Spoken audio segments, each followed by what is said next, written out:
اس کے بعد میں دورہ حدیث شریف کے ایک طالب علم محمد زکریا کو دعوت دیتا ہوں کہ وہ آئیں اور تصویر کشی ایک بڑھتا فتنہ اس عنوان پر اپنی تقریر پیش کریں۔ الحمدللہ وكفى وسلام على عباده الذين اصطفى أما بعد أعوذ بالله من الشيطان الرجيم بسم الله الرحمن الرحيم كنتم خير أمة أخرجت للناس تأمرون بالمعروف وتنهون عن المنكر صدق الله العظيم اللهم صل على سيدنا محمد وعلى آل سيدنا محمد وبارك وسلم۔ ابتداء اس مولا کے نام سے جس کے نام کی انتہا نہیں، وحدت کے بھرے جام پلاتا تو ہے، سارے گرے ہوئے کام بناتا تو ہے، تو ازل سے ہے، تو ابد تک رہے گا، ہر وقت کے فرعون کو تو ہی ہے ڈبوتا، ہر وقت کے موسیٰ کو بچاتا تو ہے، فرد سیل زیر کے قرآن گواہ ہے، فرد سیل زیر کے قرآن گواہ ہے، مردے کو سریعان جلاتا تو ہے، بولے جو زمین پر کبھی عمر نبی کے، بولے جو زمین پر کبھی عمر نبی کے، قرآن کے احکام بناتا تو ہے۔ بہتان کوئی باندھے، بہتان کوئی باندھے، جوہر میں نبی پر عائشہ کو مصحف میں بتاتا تو ہے۔ لائق صدر کرام، معزز سامعین کرام، اسٹیج پر جلوہ افروز بزرگان دین علماء کرام اور جانبین میں تشریف فرما حضرات احترام صاحبان اور گلشن ہاشمیہ کے لہلہاتے پھولوں، یہ دنیا آپ و دل فکروں کی آماجگاہ بن چکی ہے۔ جس طرح اس دنیا میں خیر و نیکی کا مستقل نظام قائم ہے، اسی طرح دوسری طرف شرور و فتنے کا طاغوتی نظام بے ارادہ الہی اس دنیا میں جاری و ساری ہے۔ آپ کو تعجب ہوگا کہ یہ نظامی شرارت و قباطت بھی بڑی ترتیب کے ساتھ ایک خاص انداز میں اپنی منزل کی طرف رواں ہے۔ اللہ تبارک و تعالی کے سپاہی اس عالم کو امن و امان کا گہوارہ اور سکون حاصل کرنے کی آماجگاہ بنانے کی کوشش میں لگے ہوئے ہیں، وہیں پر شیطانی ٹولے رب ذوالجلال کے اصلاح پذیر کھیتی کو فساد گاہ، ظلمت گاہ اور کفر شرک گاہ بنانے میں مصروف ہے۔ ہر دور میں باطل پرست طاقتوں نے فتنوں کے نئے نئے انداز میں مسلمانوں کی ایمان کی راہزنی کے لیے نمودار ہوئے۔ معزز سامعین کرام، دور حاضر کے ایمان سوز فتنوں کے درمیان ایک عظیم فتنہ فتنہ تصویر کشی ہے جو ہمارے معاشرے کے بگاڑ میں اس قدر حصہ لے رہی ہے کہ شاید تو باید کوئی اور چیز اس قدر حصہ لے رہی ہوگی۔ تصویر کشی کی لعنت اس زمانے میں موبائل عام کی شکل اختیار کر چکی ہے۔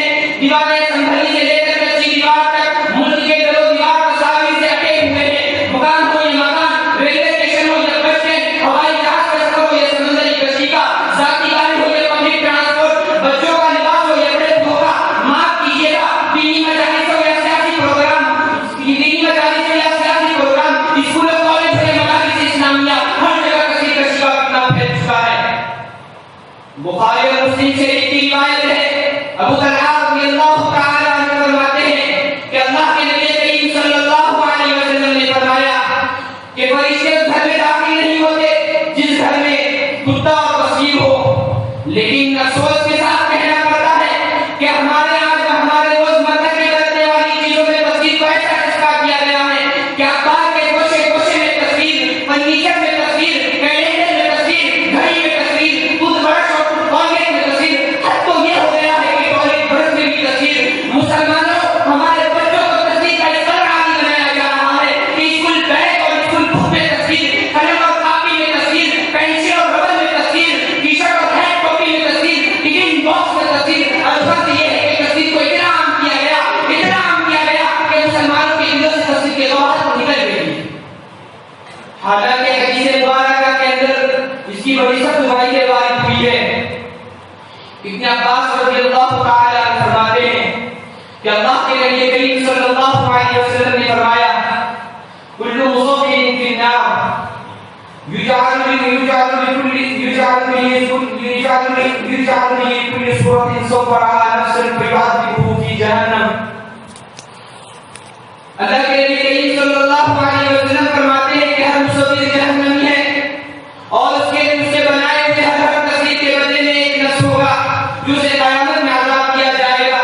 قیامت مصوری کو قیامت میں عذاب دیے جانے کا اس کا اندازہ اس سے لگایا جا سکتا ہے کہ جو قیامت میں عذاب دیا جائے گا اہل جہنم کو اس میں سب سے اول اور سب سے ہلکی عذاب یہ ہوگی کہ اہل جہنم کو آگ کا جوتا پہنایا جائے گا جس کی وجہ سے اس کا دماغ کھولتا ہوگا. لیکن مصورین کے بارے میں جو رحمت اللہ علیہ کی زبانی سخت وعید سنائی گئی ہے ان اشد الناس عذاب یوم القیامہ المصورون کہ قیامت کے دن سب سے سخت عذاب لوگوں کو دیا جائے گا جو مصورین ہیں. اللہ کے نبی کریم صلی اللہ علیہ وسلم ارشاد فرماتے ہیں کہ مصورین کو قیامت کے دن اللہ تبارک و تعالی اس بات پر مجبور کریں گے کہ وہ اپنی بنائی ہوئی تصویر کے اندر جان ڈالے. تو آج میں ان لوگوں سے کھل کر کے کہنا چاہتا ہوں جو اپنے فوٹوز اور امیج کو سوشل میڈیا پہ وائرل کر رہے ہیں صرف فیمس ہونے کے لیے اور ٹک ٹاک پر اپنے ویڈیوز کو وائرل کر رہے ہیں انسٹاگرام پر اپنے فوٹو کو لگا رہے ہیں فالوورز کو بڑھا رہے ہیں. میں ان سے کہتا ہوں کہ جی ہاں بالکل صحیح ہے مغربی تہذیب تمہیں اسٹار مانے گی دنیا کے بیوقوف لوگ تمہیں اسٹار مانیں گے. علماء موجود ہے علماء کی موجودگی میں میں آپ سے کہتا ہوں کہ حدیث میں جان نہیں کہہ رہی ہے. میرے ریاض بھائیوں مغربی تہذیب والوں نے تصویر کو ہمارے اندر ایسا جذبہ کیا ہے کہ سب سے پہلے تصویر کشی پھر مجسمہ سازی پھر خود کشی اور پھر مسلمانوں کو بت پرستی تک پہنچا دیتا ہے اور مسلمانوں کو اپنے ایمان کے رخصت ہو جانے اور اپنی تنزلی کے احساس تک نہیں ہوتی. میرے بھائیوں آج تصویر کشی کا ایسا فتنہ ہے کہ علمان والحفیظ کہ خانہ کعبہ کا لحاظ ہے نہ حرم کا لحاظ ہے نہ مطاف کا لحاظ ہے.